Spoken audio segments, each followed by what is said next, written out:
Hello and welcome to Excellence Classes, a way of success with me, Rupesh.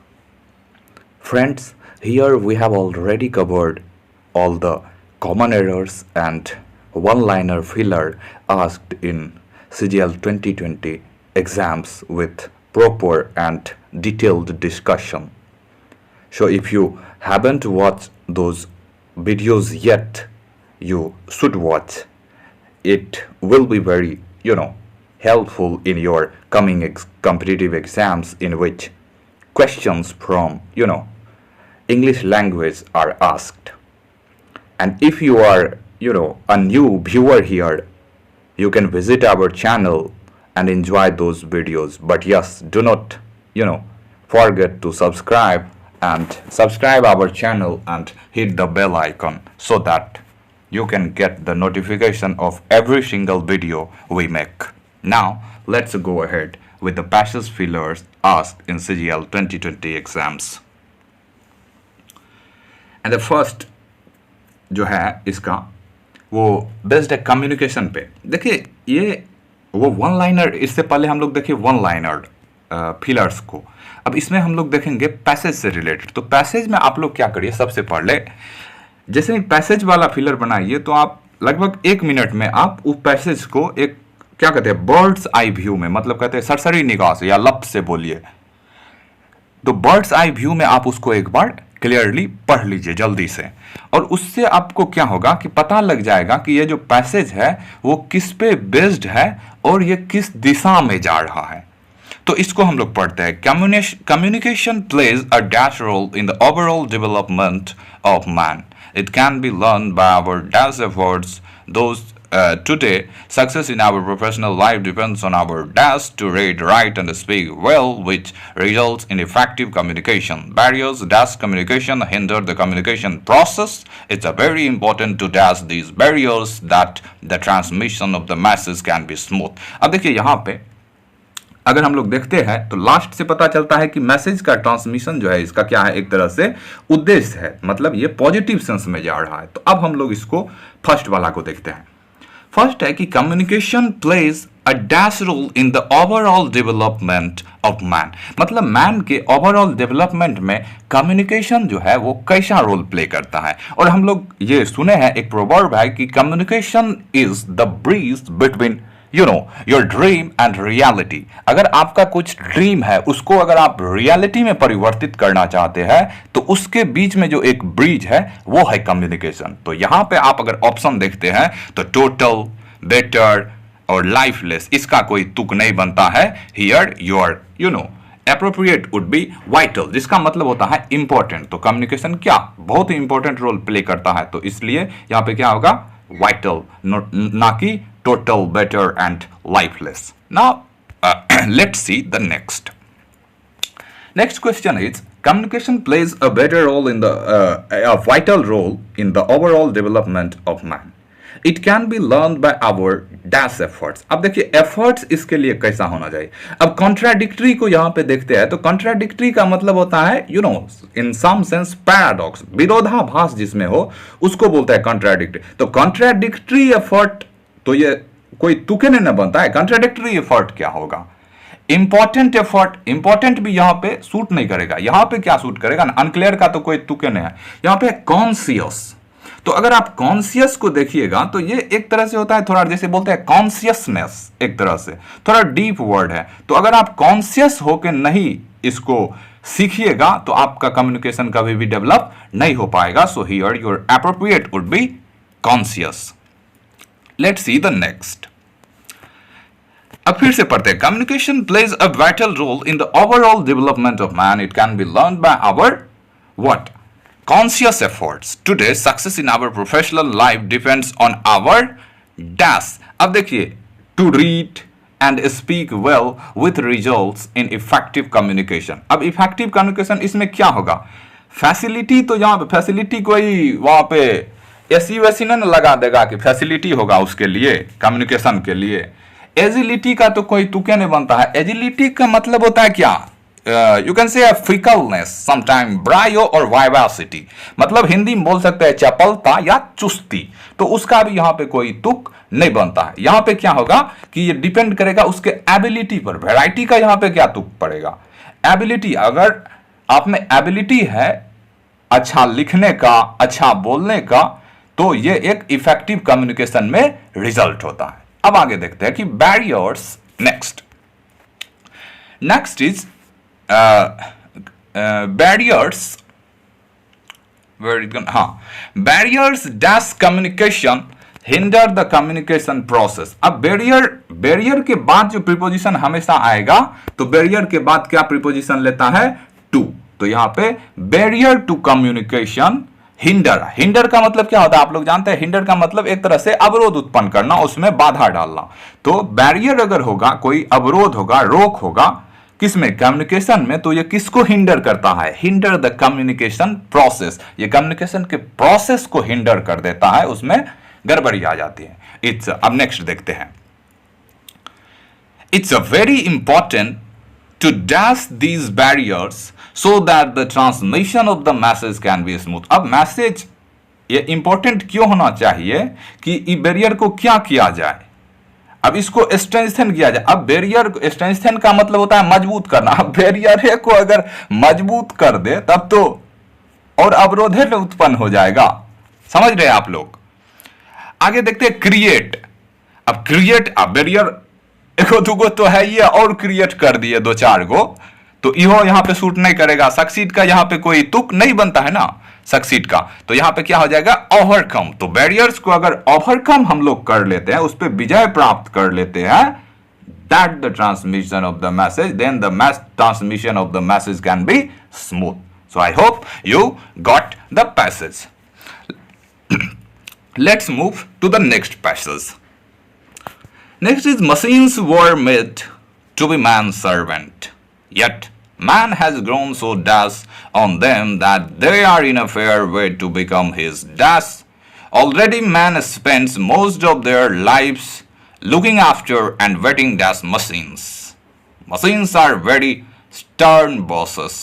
They must be fed with coal and dash petrol to drink and oil to wash with and must be kept at an dash temperature.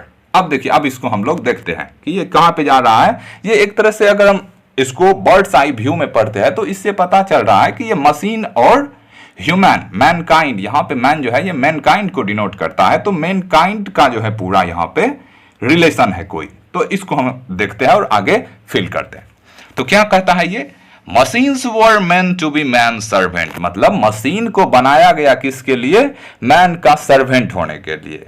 Yet, फिर भी man has grown so dash on them that they are in a fair way to become his dash. अब देखिए यहां पे कह रहा है yet, जहां पे क्या दिखा रहा है, एक तरह से पैराडॉक्स, विरोधाभास का सेंस यहां पे येट दे रहा है। तो मतलब मशीन को बनाया गया था मैन के सर्वेंट होने के लिए, लेकिन क्या क्या हो रहा है यहां पे कि मैन जो है वो ग्रोन हो रहा है क्या, सो डैश ऑन देम। तो अब यहां पे देखिए इनफेरियर, इनफेरियर का तो कोई तुक नहीं, सबऑर्डिनेट का मतलब होता है एक तरह से सहायक। लेकिन अगर इन अ फेयर वे वो उस पे एक तरह से मास्टर उसका हो जा रहा है, तो यहां पे ये क्या है, सबऑर्डिनेट का कोई तुक न बनेगा। सबऑर्डिनेट का तो मतलब सहायक होता है, हेल्पलेस भी नहीं होगा। यहां पे क्या होना चाहिए, डिपेंडेंट, मतलब मेन जो है वो उस पे इतना डिपेंड हो गया। अब देखिए, जैसे आपको थोड़ा यहां पे हम डिप्लोमेसी से समझाते हैं। यूएसए क्या करता है, अगर उसको किसी कंट्री से कोई मतलब दिक्कत होता है तो वो उस पर सैंक्शन लगा देता है। अब वो रसिया पे इतना सैंक्शन लगाया कि रसिया डिपेंड हो गया किस पे, चाइना पे। तो यहां पे जो है ये डिपेंड हो गए हम लोग किस पे, मशीन पे। तो yet man has grown on them that they are in a fair way becomes his. अब आगे देखते हैं हम लोग कि अगला क्या सब है ऑप्शन, तब ना उसको फिल करेंगे। तो अगला है एडमिनिस्ट्रेटर्स। अब एडमिनिस्ट्रेशन, एगो मशीन जो है एडमिनिस्ट्रेटर तो नहीं हो सकता, मशीन विक्टिम्स भी नहीं होगा, मशीन थोड़ी यहां पे विक्टिम्स होगा।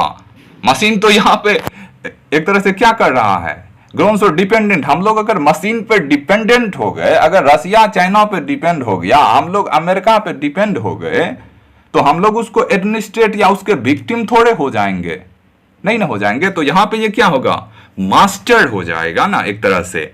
तो yet on them they are in a fair way, अगर सही सही देखे तो वही क्या है कि अब मशीनें आदमी का मास्टर हो गया है। बनाया गया था मशीन को, आदमी को मशीन के मास्टर होने के लिए, आदमी का सर्वेंट था ना एक तरह से। लेकिन अब क्या हो रहा है कि हम लोग उस पर इतना डिपेंड हो रहे हैं कि अब मशीनें हम लोगों का इन स्टर्न पे जो है वो हम लोगों का क्या हो रहा है, मास्टर बन जा रहा है। आगे देखते हैं क्या कहता है। और स्टर्न सब हम आगे देखे हैं शब्द को। Already man spent most of their lifes looking after and waiting. चलिए अब अगला देखते हैं ऑप्शन, वेटिंग। अब देखिए लुकिंग एंड वेटिंग, और आगे क्या है, मशीन। लुकिंग आफ्टर मतलब उस पर हमेशा देखता है, एक तरह से लुक आफ्टर का मतलब होता है देखभाल करना भी। Most of their lifes looking after and waiting on dash. अब देखिए मशीनें पे ना, अब जैसे सैटेलाइट सब है, क्या है उस पे वेट करके हम लोग देख रहे हैं, और लुकिंग आफ्टर मतलब देखभाल करना एक तरह से होता है, एंड वेटिंग। और यहां पे अगर प्रीपोजिशन की बात आएगी तो मशीन पे अगर हम लोग बैठेंगे तो वहां पे इनटू का तो होता है। इनटू तो आप लोग जानते होंगे कि जब हम किसी चीज में थोड़े गति से जाते हैं तब होता है, तो यहां पे इनटू का कोई तुक नहीं बनता है। फ्रॉम का भी यहां कोई तुक नहीं बनेगा। यहां पे क्या बनेगा, मशीन के अंदर में नहीं बैठते हैं, यहां पे क्या लगेगा, अपॉन लगेगा। So here appropriate would B option number D. Let's see the next. Next is machine. अब देखिए वेटिंग अपॉन मशीन्स, पीछे से समझते आइए कि आदमी को बनाया, मशीन बना था आदमी के सर्वेंट होने के लिए।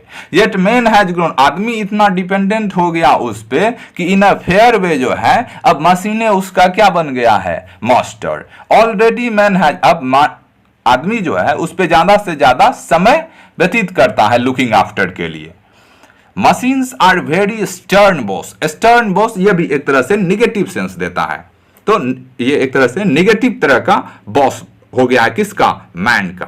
दे मस्ट बी फेड, फेड का मतलब होता है एक तरह से मशीन। अब मशीन जो है, अब आप हाथी पोसिएगा तो हाथी को खिलाइएगा कि नहीं, तो मशीन पोसिएगा तो मशीन को क्या खिलाइएगा, तो उसमें कम से कम कोल चाहिए, कोयला, या नहीं तो पेट्रोल। एंड पेट्रोल किसके लिए, टू ड्रिंक, कोयला दीजिए खाने के लिए, fed with coal, and drink करने के लिए क्या दीजिएगा। अब देखिए यहां पे ड्रिंक क्या लगेगा, आगे है पेट्रोल, पेट्रोल है तो पेट्रोल अपने तो नहीं ना उसको पिया जाएगा, पेट्रोल को तो उसको देना पड़ेगा ना, अपने नहीं ना पेट्रोल चल के चला जाएगा वहां पे। तो यहां पे ये इससे ये पता लगता है कि ये पैसिव सेंस है, और अगर पैसिव सेंस ई है तो ऑप्शन ए गया उर, ऑप्शन बी गया उर, ऑप्शन डी गया उर, यहां पे केवल बच गया सी। क्योंकि आपको हम आगे पढ़ाएंगे वॉइस में कि पैसिव में होता है बी प्लस V3, पैसिव में V3 का होना जरूरी है। अब अगर यहां पे हम देख रहे हैं कोल एंड पेट्रोल, वहां पे अपने तो नहीं चला जाएगा, फिर यहां पे आगे लगा है मस्ट बी फेड है, बी प्लस V3 यहां पे जब लग गया तो यहां पे क्या होगा, बी प्लस V3 होगा, तो आगे V3 होना चाहिए। तो यहां पे ये वॉइस के रूल से यहां पे ये सोल्व हो गया। आगे चलते हैं हम लोग, आगे क्या है, and drink with to wash and must be kept at an dash temperature, मतलब अब उसका टेम्परेचर कैसा होना चाहिए। तो यहां पे आप ऑप्शन देखिए, आउटडेटेड का मतलब होता है something that is not in, जो कि प्रचलन में नहीं है।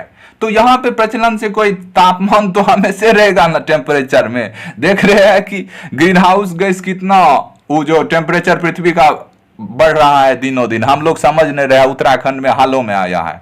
ठीक, आगे देखिए ऑप्शनल, यहां पे ऑप्शनल का कोई नहीं है, न तुक। ऑप्शनल यहां पे क्या होगा, ऑप्शनल टेम्परेचर क्या होता है। फिर आता है ऑप्टिमिस्ट, ऑप्टिमिस्ट का मतलब होता है एक तरह से आशावादी। ये एक एडजेक्टिव है जो कि मैन के लिए लगता है। यहां पे भी एक एडजेक्टिव चाहिए, लेकिन ऑप्टिमम जो है वो आदमी के लिए यूज नहीं होता। So here appropriate would B optimum. Optimum का मतलब होता है द बेस्ट पॉसिबल, मतलब उस पे उतना टेम्परेचर तो चाहिए ना उसके लिए जितना बेस्ट पॉसिबल है। अब इतना नहीं कि मशीने को खाक कर दे, उतना भी नहीं ना दे देंगे, तो ऑप्टिमम टेम्परेचर उसके लिए होना चाहिए। तो आशा है आप लोग को जो है ये पैसेज समझ आया होगा दोनों जो अभी मैंने डिस्कस किया. So here this is the end of the video. Take care and have a nice day.